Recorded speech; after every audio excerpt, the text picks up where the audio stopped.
Hello, welcome back to Flying Cloud Zen Public Talks and to our YouTube channel. It's lovely that you're here.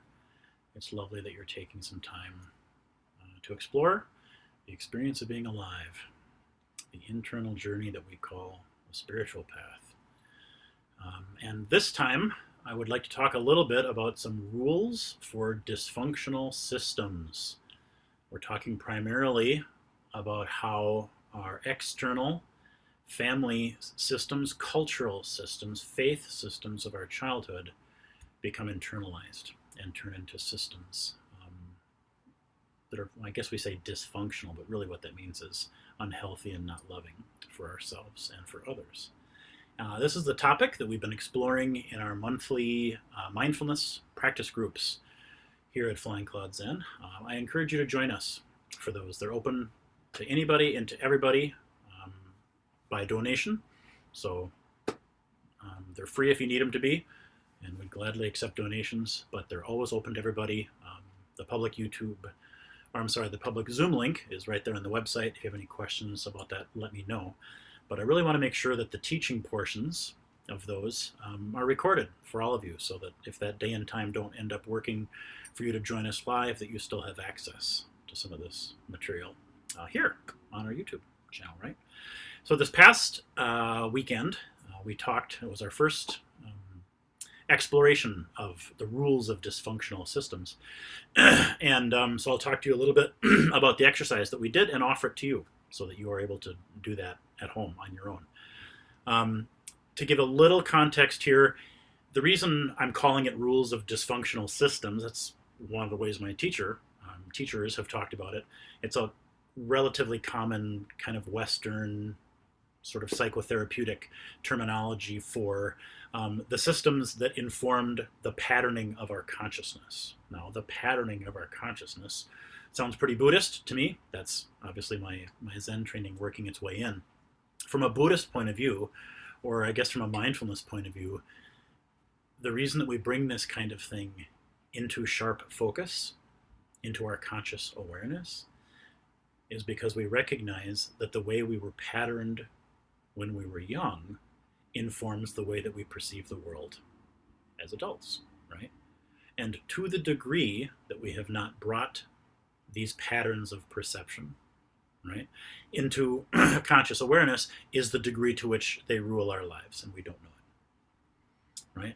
So what this is not about is blaming, shaming, throwing people under the bus. It's not about blaming parents or blaming the church we were raised in or the culture or any of that. That's not about what this is.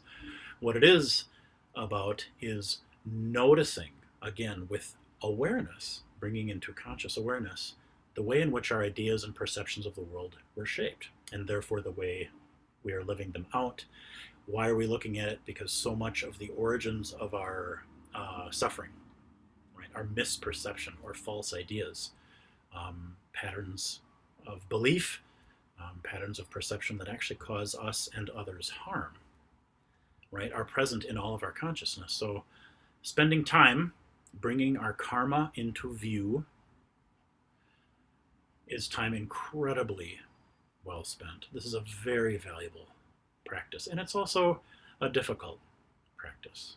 I think naming that is not only fair but important. Just go, hey, this is tough stuff to see because it's the lens through which I see, right? So it becomes difficult to step apart from it and to see it clearly.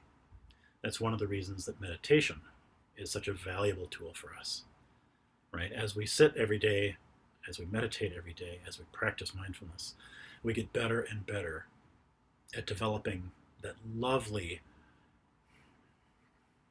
impartial, non-judgmental, I like to think kind, curious, engaged observer. Right? We're developing our observer. We're strengthening our self-observation function so that increasingly we can step apart from our normal patterning and go, oh yeah, oh, I do that a lot. I tend to think that way. I tend to see that way. I tend to feel that way in response to these same patterns. I wonder what that's about, right? So curious, I think, best describes the state of heart and mind that we want when we do this kind of work. We're just curious. We're just very, very curious, right?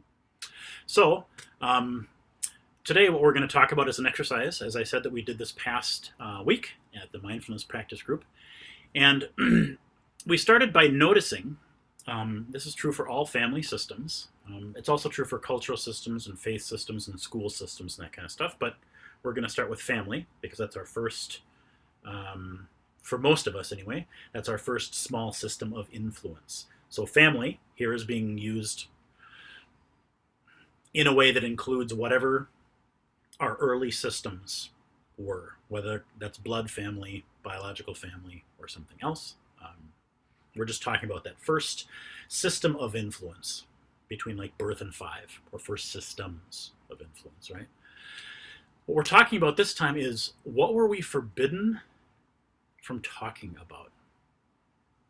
What were sort of the subjects, either specific or broad, that were just never mentioned, that were never brought to the table, that were never discussed, right? And some of these rules, these are the forbidden topics, might have been explicit. It might have been, we do not talk about that in this family. It might also have been kind of implicit or just implied. I knew that there must have been a rule about talking about it because no one ever talked about it. And I didn't even need to be told, don't talk about it. It was just understood. Why are we looking at systems of secrecy? Because what tends to happen for the vast majority of us is the things that I was forbidden from talking about as a child becomes the things that I forbid myself from acknowledging in myself, from knowing in myself, from exploring or relating to in myself as an adult. It makes sense, right? I just was forbidden from relating to it or knowing it or exploring it or asking about it as a kid. And so I got really habituated to doing it. I stopped doing it, stopped even thinking about it, and then boom, we fast forward a few decades, and here we are. There are large portions of our experience that we're actually alien from, right? We're actually exiled from parts of ourselves. So this practice is about being curious. Hey, what were some of those rules? What were some of those things I was forbidden from talking about, or that wasn't allowed as a kid? How might I still be distanced from them, exiled from them in myself now? The implication, of course, being we don't need to have any of our landscapes be unexplored or forbidden for us as adults, right? We get to now bring that into conscious awareness and say, oh, there are some things there that need exploring for me. This is part of whole making, right? There are parts of me that were kind of fractured, parts of me that were left behind because they needed to be at that time, right? You can't explore this, you can't talk about this, you can't relate to this part of yourself or this part of our system, so no. But now as adults, through meditation, as part of our spiritual practice, right? Pulling it back in and going, it's okay. Right? The psycho-spiritual landscape is my inheritance as a human, all of it. I get to relate to all the parts of myself, right? If I so choose. So, some examples might be helpful. What I'm encouraging you to do, and what we did on Saturday together, is we pulled out paper and pencil or a computer document, right? And we actually listed, can I think of at least 5 topics, subjects, people, ideas that were forbidden from being talked about when I was a kid. My sense is, as you do this exercise, you might be surprised that you are struggling to even find 5, because even the idea of a forbidden topic is in and of itself forbidden. So a lot of us actually struggle at the beginning to even find something that was forbidden. Doesn't mean there wasn't stuff that was forbidden. It just means even that idea is forbidden. Keep working at it. You might also be surprised to find the opposite, that you can think of 5 just like that. In fact, you could think of 10, you can think of 15, you can think of 20, right? Because all systems have things that they just do not want to acknowledge in places that we don't want to go. So I'll offer you some very common examples. Some of these were examples people offered on Saturday. Some of them are just sort of, these are the greatest hits of, of dysfunctional systems. So just to kind of get you started on your list as you're making it along with us here at home, some of the more common ones that we see are money. Of course, that's a greatest hit. It's very common for a family system or a dysfunctional system to say, we're not going to talk about money. Sex is another really common one. Emotions, violence, religion, relatives, or the family, or at least certain relatives or certain family members. Or it's okay to talk about relatives or family, but we have to talk about them in a certain way, and we're forbidden from talking about them in another way, depending on who that is and what our system is, right? These are fictionalized examples, but they'll show you the pattern. We're not going to talk about dad's drinking. We're not going to talk about mom's temper. We're not going to talk about grandma's depression. We're not going to talk about grandpa's gambling. Right? Addiction is a very common one. Inflammatory emotional habits are very common too. Children out of wedlock, our needs, just human needs, it's oftentimes a forbidden topic. Thoughts, believe it or not, very common. I don't want to hear about what you're thinking about. Beliefs, very common to be forbidden. Romance, the experience of falling in love. Negative experiences of any kind. Also positive, really extreme positive experiences are strangely oftentimes forbidden. Joy, bliss, rapture, love, God, sensual experiences. We don't talk about those things. Opposing viewpoints, something that contradicts the prevailing idea in the room, or mom or dad's prevailing idea, right? Politics, for this reason, becomes one of them. Illness, bodily functions of any kind, aging, death, separation, longing. So that's obviously a partial list, right? That just gives you an idea of how we kind of think about this type of stuff, right? If you begin to look into your memory, you will, I'm sure. Oh yeah, a lot of those were in my family. Oh yeah, a lot of those things were never brought up at the dinner table. Oh yeah, sitting around as a group and just chatting. There were a lot of places that we didn't let ourselves go. And again, sometimes very obvious, and sometimes quite subtle. Some of this stuff is quite subtle. So, to repeat myself, why do we want to look at this kind of stuff? Why am I encouraging you to pull out your journal and a pen or a piece of paper or open a Word document? Is because these tend to be the things that even as adults, many, many years later, decades later, we are still reluctant to relate to in ourselves. These are parts of my own human experience I'm reluctant to relate to, and therefore it's going to show up in conversations with my kids or with my partner. I'm not going to talk to my spouse about it. I'm not going to talk to my neighbors.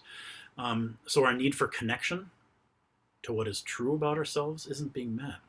And certainly our external need for connection with others around really important central experiences of being alive isn't being met. Right? We have all these little pockets of our life that remain unilluminated, unknown, foreign to ourselves. Right? Again, exiled. And I like the word exile because there's a real emotional weight to that. Right? The system needed to exile certain things. We could not relate to them. We cast them out. And so when I'm carrying that with me, there are parts of myself now that are still exiled to me. You can feel, right, the grief in that, the longing in that, the injustice of it, because your life is your inheritance. Right? Your life is entirely your business, all of it. You get to own and relate and feel and think about and hold all of it. It's yours. Right? You're sovereign on this earth, as we all are. So I encourage you to do this exercise. Just spend a little bit of time making a list and thinking about it, and then wondering how the distance you were forced to have as a child between you and these topics still exists within you. And how might you do a little bridge building, right? How can we be curious about some of the unexplored terrains and undiscovered countries that live within us? All right. Well, as usual, I welcome comments and questions. Feel free to comment in the comments below, or to contact me if you've got questions about this kind of work or want to explore it further. And I thank you again for your attention. I hope this is helpful to you, and I'll see you again next time. All right. Thank you so much.